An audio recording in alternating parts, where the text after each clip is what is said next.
우리 하나님 말씀 같이 볼까요? 예레미야 15장 1절에서 4절입니다.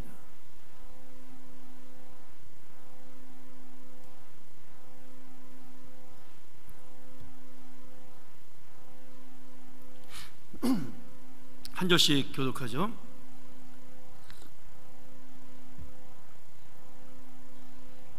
예레미야 15장 1절부터 4절. 제가 먼저 1절 봅니다. 여호와께서 내게 이르시되 모세와 사무엘이 내 앞에 섰다 할지라도 내 마음은 이 백성을 향할 수 없나니 그들을 내 앞에서 쫓아내치라.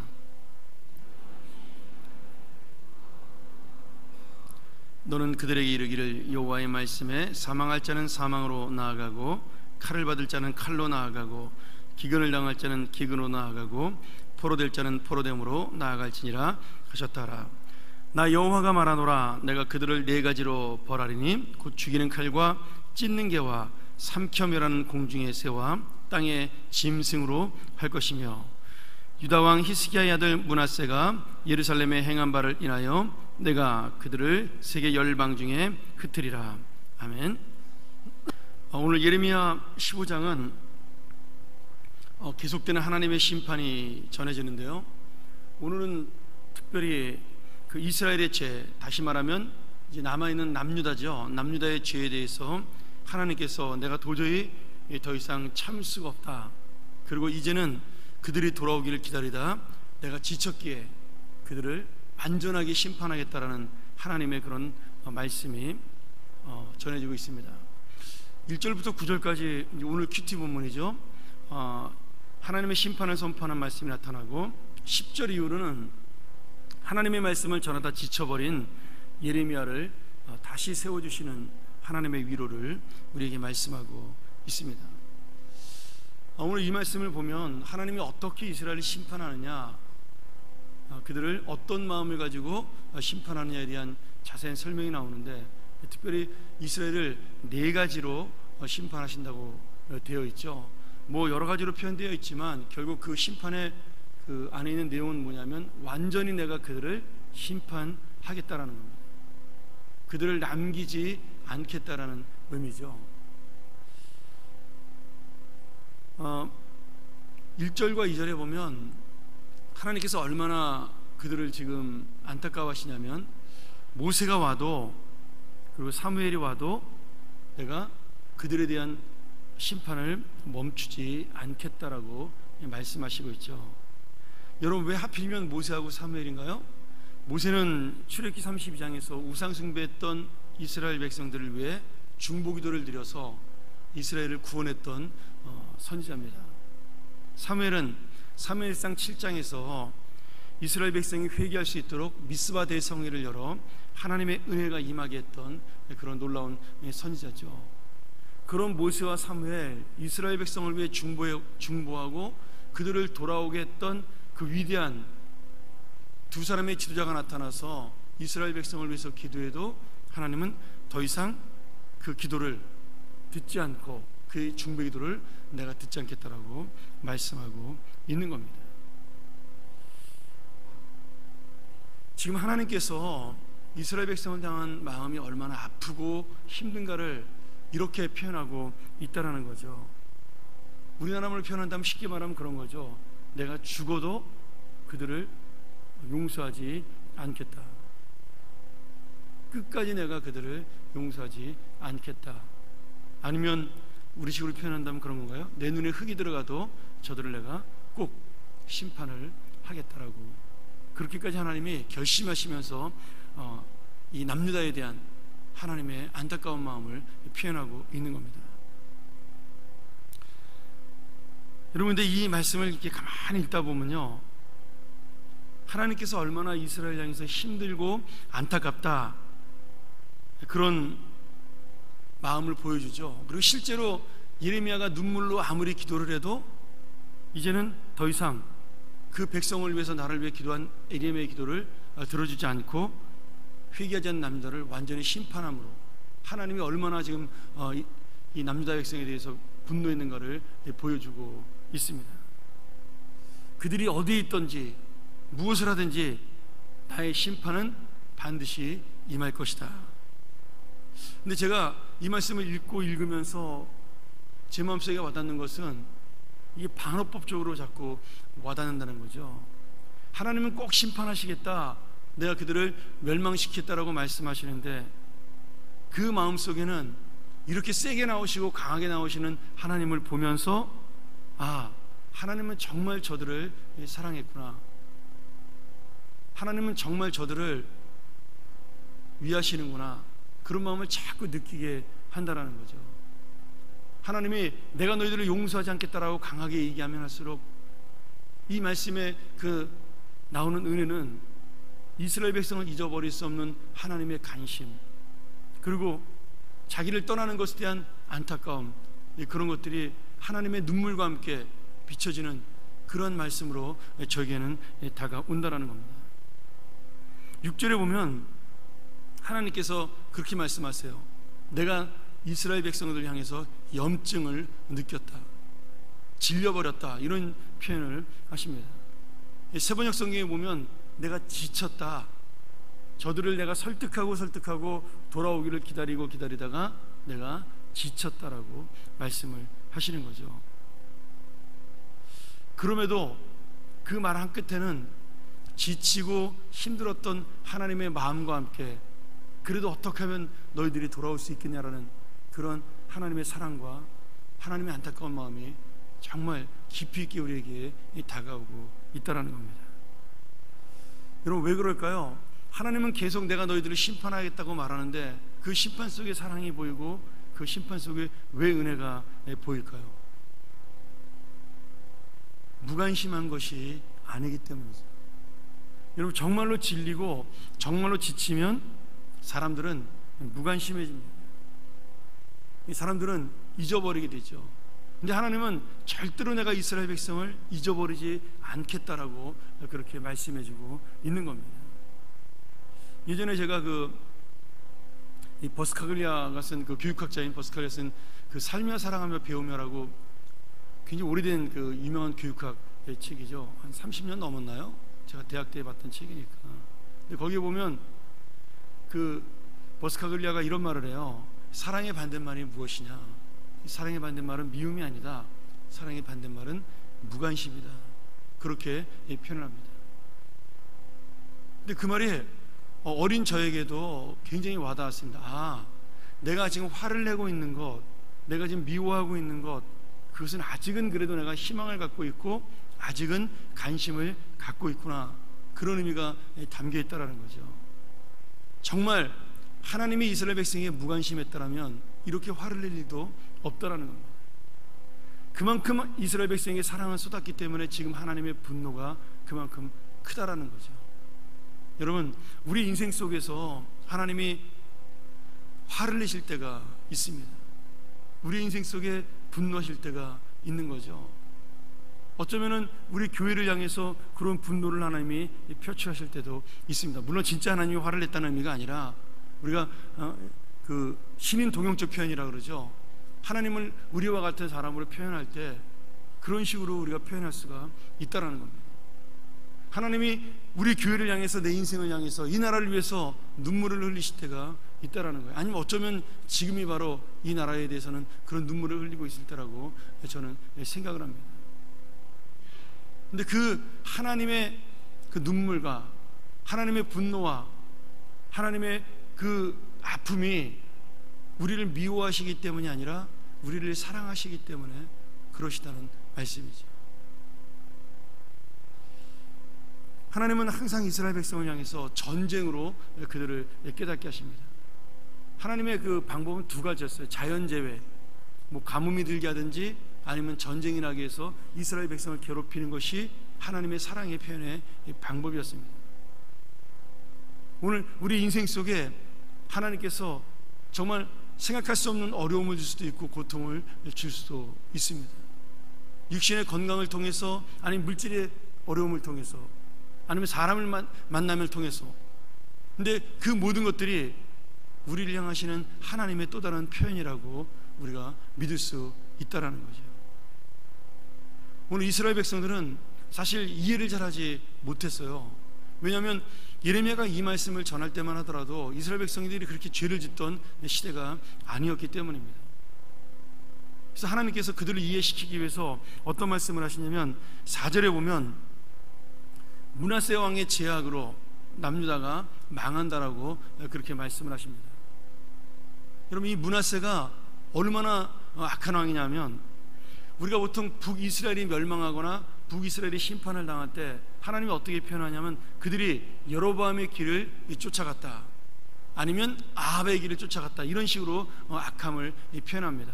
근데 오늘 말씀에 보면 남유다가 므낫세의 길을 쫓아갔다라고 그렇게 이야기하죠.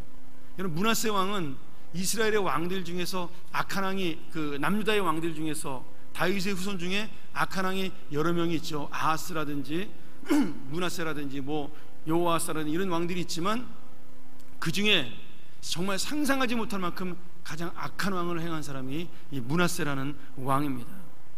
열왕기하 21장 3절부터 보면요, 므낫세가 저지른 죄악에 대해서 하나님께서 이렇게 말씀하세요.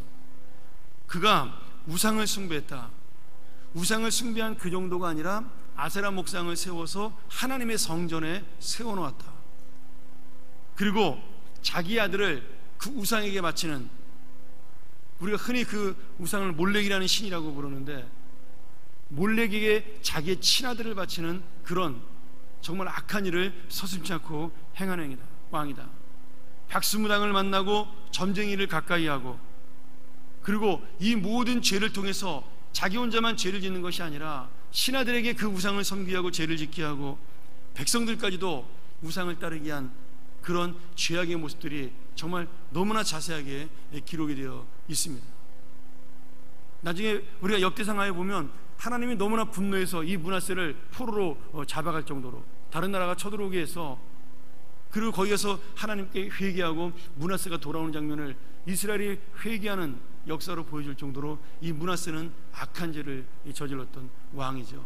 지금 당장은 요시야 시대이기 때문에 죄를 짓지 않는 이스라엘 백성인데, 남유다 백성인데, 하나님이 지금 므낫세의 죄를 얘기했다라는 것은 그 므낫세의 죄가 아직도 백성들 마음속에 뿌리 깊이 남아 있다라는 겁니다. 55년 동안 나라를 다스리면서 또 오래도 살았어요. 얼마나 우상을 잘 전파했는지, 얼마나 하나님의 율법을 잘 망가뜨려놨는지, 지금도 그렇게 하나님을 잘 섬기는 요시야 왕 시대에도 이스라엘 백성들, 이 남유다 백성들의 마음속에 여전한 죄악과 악함이 가득해 있다라는 겁니다. 하나님은 이미 므낫세 시대에 이 이스라엘을 멸망시키기로 작정을 하신 겁니다. 그래서 지금 예레미야가 아무리 기도해도, 예레미야가 이 나라 민족이 돌아오길 아무리 기도해도 그들의 죄의 뿌리를 하나님께서는 뽑을 수 없다라고 인정을 하셨기 때문에 지금 멸망시키겠다라고 선언을 하시는 거죠. 우리가 볼 때는 억울할 수 있죠. 왜 므낫세 왕의 죄 때문에 우리까지 이 벌을 받아야 되는가? 여러분, 그것이 아니라는 거예요. 하나님께서 지금 므낫세를 말씀하시는 것은 그 므낫세의 죄의 영향력과 뿌리가 아직도 너희들에게 남아있다, 그 말씀을 하고 있는 겁니다. 그리고 그 숨어있는 죄의 뿌리는 요시야가 죽고 난 다음에 여러 왕들을 거쳐서 계속해서 드러나고, 결국은 하나님이 더 이상은 그들을 기다릴 수 없을 만큼 악한 모습을 보이므로 나중에 시드기야 왕 때 멸망을 하게 되는 거죠. 지금 이스라엘 백성들은 이해할 수 없지만 하나님은 50년 100년 뒤에 일어날 이스라엘의 죄악에 대해서 지금 보고 있는 겁니다. 예레미야가 아무리 외쳐도 돌아오지 않는 이스라엘의 죄에 대해서. 제가 이 말씀을 보면서 좀 약간 소름이 끼쳤다 그러나요? 그런 느낌이 들었습니다. 여러분, 지도자가 참으로 중요하죠. 이런 의미에서 지도자가 중요합니다. 지도자를 잘못 따르면요, 리더를 잘못 따르면 나도 잘못된 길로 갑니다. 근데 너무나 두렵게도 그 잘못된 책임은 리더만 지는 것이 아니라 잘못된 길을 같이 갔던 모든 사람이 함께 지는 겁니다. 그런 여러분, 나라와 우리 교회 리더들, 그리고 가정의 가장들, 그런 모든 사람들이 깨어 기도하는 그리고 내가 리더가 아닌 위치에 있다 할지라도 정말 그분일 뿐 아니라 내 영혼을 위해서라도 그 리더를 위해 기도하는 그것이야말로 하나님의 뜻이라는 겁니다. 자, 말씀 한번 정리해 볼까요? 하나님이 지금 지쳤다라고 이야기하고 있습니다. 실망했다라고 이야기할 수 있습니다. 그러면 하나님 실망했으니까 내버려 두자, 우리의 방법을 할 수 없다, 지금 그렇게 우리의 마음을 가지라고 이 말씀을 전한 걸까요? 아닙니다. 이제 그 지쳐버리고 실망하신 하나님을 누가 위로할 수 있느냐라는 거예요. 어쩌면 주님은 지금 우리 대한민국을 향해서, 한국교회와 우리의 지도자들을 향해서, 그리고 오래 믿었으나 하나님의 영광을 드러내지 못하는 우리 믿는 자들을 향해 내가 지쳤다라고 말씀하실 수 있습니다. 그러면 그 지치시고 지금 너무나 힘들어하시는 그 하나님을 누가 위로하고 누가 힘이 나게 해야 되나요? 여전히 우리밖에는 없다라는 겁니다. 여전히 우리 하나님의 자녀 외에는 없다라는 거예요. 지금 그 하나님의 안타깝고 아픈 마음이 이 말씀을 통해 나타나고 있는 겁니다. 그래도 우리가 전해야 된다는 거예요.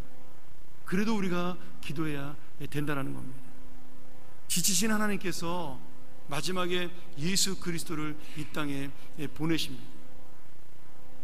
우리를 포기하는 것이 아니라 우리를 위해서 마지막 제물로 예수님을 이 땅에 보내신 것이죠. 그리고 예수 그리스도를 통해 지금 이 땅에 참된 구원과 위로가 들어왔습니다. 하나님을 위로하는 예수 그리스도의 희생, 우리를 살리시는 예수 그리스도의 은혜가 이 땅에 들어오게 된 것입니다. 그리고 우리가 지금 그런 위로와 구원을 받은 사람들입니다. 예레미야 시대에 그 남유다가 멸망하던 BC 586년, 지금부터 2600~700년 전 그 시대로 끝나는 말씀이 아니라 오늘 누가 나를 위로하며 지친 나의 이 마음을 누가 기쁘게 할 것이냐, 하나님이 오늘도 우리에게 질문을 던지고 있다는 거예요. 사랑하는 여러분, 이 세상의 그 어떤 것도 하나님을 위로할 수가 없습니다.